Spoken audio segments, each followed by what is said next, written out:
Cara, e agora tem também a questão do coração, né? Cara, esse lance do coração tá no Porto, né? Isso foi um horror. Por quê, meu irmão? Por que a gente pra que preserva o coração? Não, pra ele... É uma coisa romântica, era comum até você tirar o teu coração e deixar... No caso dele, o Dom Pedro era muito sacana nesse ponto, assim, ele vai aprendendo com o tempo a usar a mídia. Vamos dizer, a mídia da época. Então, assim, ele se vende como um herói romântico. Ele voltou para Portugal, conseguiu colocar a filha dele de volta no trono, e aí ele vai pedir para morrer na mesma cidade, no mesmo quarto onde ele nasceu, que é o quarto Dom Quixote. Então, ele produz essa até a própria visão. Morte.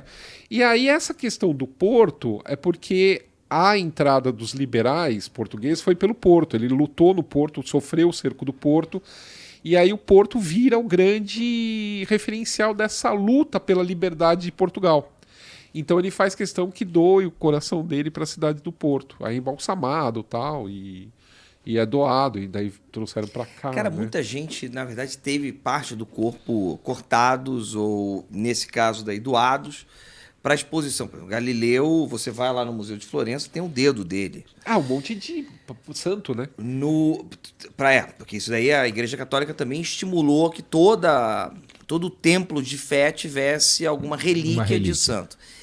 Mas no Museu do Sexo da Rússia... do Rasputin? Tem o pênis do Rasputin. Nossa. Que é uma coisa imensa. É um pintão? É um pinto gigantesco. Mas dizem que é de um bicho, né? E as pessoas... Bom, I hope so. Porque é meio grandão mesmo? Não, é uma parada surreal. Tá. Apesar do Rasputin ter essa fama, Sim. Rasputin foi Tem um vídeo no meu canal, pra quem não sabe o que é o Rasputin.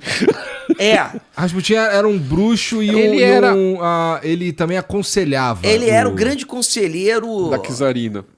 E também do czar, porque ele chegou a botar o czar pra ir pra guerra. O czar que não sabia a diferença. Não, ele não queria guerra. Ele tenta telegrafar pra ele pra evitar guerra. Só que ele é assassinado, só que ele é esfaqueado quando ele tá tentando... O Rasputin, ele não queria guerra. Porque ele falava que quem ia sofrer era o povo. Não, e a Rússia vai pra guerra... não entendendo a diferença de uma... Imagina, acabou perdendo a guerra. Agora, a morte do Rasputin é uma morte radical. Radical. Tentam matar ele de diferentes maneiras. Dão veneno pra ele, ele não morre. Dão cianureto. Colocam cianureto no vinho e no... Como ele não morreu? E ele acorda. E essa noite... Tem várias vertentes, tá? Mas como é que foi o convite? É pra ele ter uma noite de núpcias com uma senhora.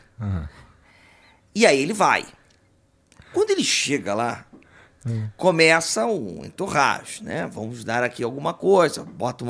Botaram um cianureto pra caramba no vinho do cara. Dava pra matar uma multidão. E ele não morreu. Bebeu aquilo como se fosse café. Deitou, dormiu, acordou. E o pessoal falou, não acredito. Esse é bruxo mesmo. Não, esse é brabo. Tiveram que matar o cara de tiro, facada. Deram tudo que você podia imaginar. Tiro, porrada de bomba. Na verdade, assim, ele resume muito.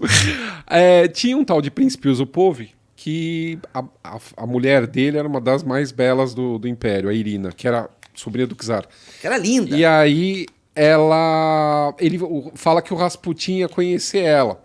E aí ele leva ele pro palácio, só que ela nem tá no palácio. E aí o príncipe fica entretendo o Rasputin e os outros lá que estavam no conchavo para matar ele, fingem que tá tendo uma festa. Então eles colocam música na vitrola, arrasta móvel para fingir que tem gente falando.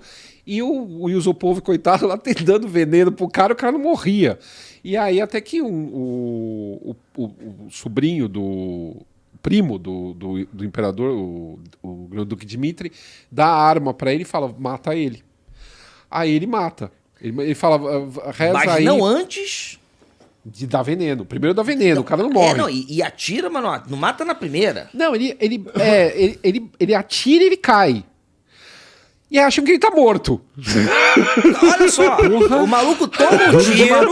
Aí o que acontece? Esse grupo que tava lá em cima vai fingir que levou o Rasputin de volta pra casa dele. e deixa o príncipe sozinho com o cara. O cara desce. Na hora que ele desce, porque isso tá acontecendo na parte de baixo da casa, num porão. Na hora que ele desce, o Rasputin tá vivo. O cara que tinha acabado de dar um tiro. Aí ele pega e tem uma luta. O Rasputin consegue fugir, né? Se os outros voltam. E um dos caras consegue dar um tiro quando o Rasputin tá tentando escapar. Aí matou o Rasputin. Aí pegam. Matou em termos. Todo mundo achou que matou o Rasputin, olha só. E parece o Wilbur, lembra do sobrinho da Taíde? Mas ainda vivo, Rasputin ainda vivo. Ainda vivo. Cianureto, primeiro tiro, segundo tiro. Enrolam ele numa cortina e jogam no rio congelado. Eles abrem o gelo, dezembro, na Rússia. Eles abrem o gelo, enfiam ele amarrado num tapete, ou numa cortina, não lembro. Na cortina. Na cortina. Quando acham ele, o cara não tinha conseguido se escapar. Ele morreu afogado. Com água no pulmão. Se tivesse morto, não tinha aspirado. É louco, sabe? Brabo mesmo. E aí cortaram, e aí na tradição, cortaram a parte genital do Rasputin, que sobreviveu a essa cacetada de tentativas, e tá exposto no Museu do Sexo da Rússia. E faz uma fila. Mas aqui a gente também tem uma coisa enorme. muito legal. Qual? Os peiteiros do Dom Pedro que eu achei na Biblioteca Nacional. Tem, mas não tem fila pra poder encostar, né? Não, ainda não. Mas eu achei esses peiteiros É uma coisa no livro desse ano. Como é que foi seu encontro com os penteiros de Dom Pedro? Foi engraçado, assim. Você reconheceu? Tinha lenda que tinha. Os penteiros de Dom Pedro. Eu tô entendendo. Pô, poderia estar no pastel de queijo. Ou então do joelho. Podia estar no joelho. Podia estar no joelho, mas não tava, tá na Biblioteca Nacional. Sempre teve essa lenda que tem umas. Dentre as cartas que o Dom Pedro trocou com a Marquesa de Santos, ele teria mandado os penteiros dele. Só que ficou essa coisa, e assim, naquela época, o povo era muito pudico, não podia falar certas coisas, não podia ver. Tanto que teve um cara da Biblioteca Nacional que foi mandado embora porque ele revelou umas cartas do Dom Pedro II para as amantes dele, que estão na Biblioteca Nacional até hoje. O cara foi mandado embora. Foi feita uma reportagem pelo Chateaubriand, antiga o Cruzeiro, onde saiu todas as cartas publicadas. A música do Dom Pedro II não era nem um santo também. O cara foi mandado embora. O cara acabou a vida do cara quando soltou isso. Então ficou muito essa coisa, não se pode falar determinadas coisas. Só que vai arejando, né? O pessoal vai se aposentando, vai entrando novas pessoas. E aí esse ano eu fui fazer a reedição da minha biografia da Marquesa de Santos, e eu tava procurando umas cartas que eu sabia que tinha lá, que já tinham sido publicadas, mas eu queria dar uma olhada. Eu descobri que estava num álbum.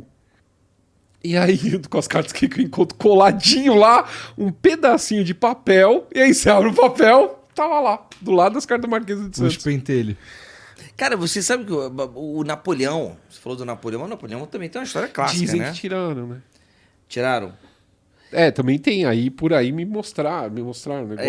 O Napoleão, que tudo indica que morreu de câncer, ele xingava o médico dele de maneiras horrorosas. Tem 2 ou 3 biógrafos que eu já li falando sobre isso do Napoleão. Xingava. "Um vagabundo, eu te odeio." Cara, esse cara pegou um ódio do Napoleão. Quando o Napoleão morreu, ele cortou.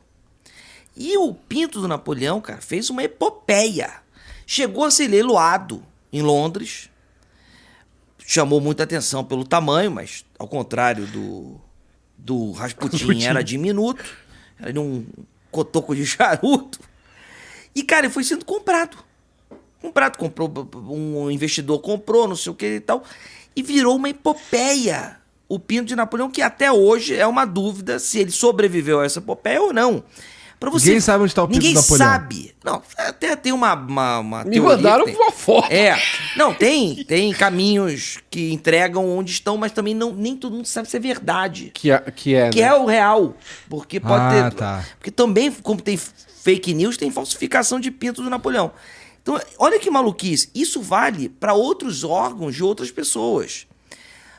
Falei do Galileu, mas, enfim, cientistas, Einstein, todos acabam tendo os seus órgãos preservados ou expostos em museus espalhados pelo mundo. Não, mas parece um rolezão, cara. Trazer o coração lá de Portugal pra cá, para fazer uma visita e voltar. Porque é uma. Bom, já que tá preservado, é uma relíquia, né? Os portugueses ficaram constrangidos. Eles não queriam.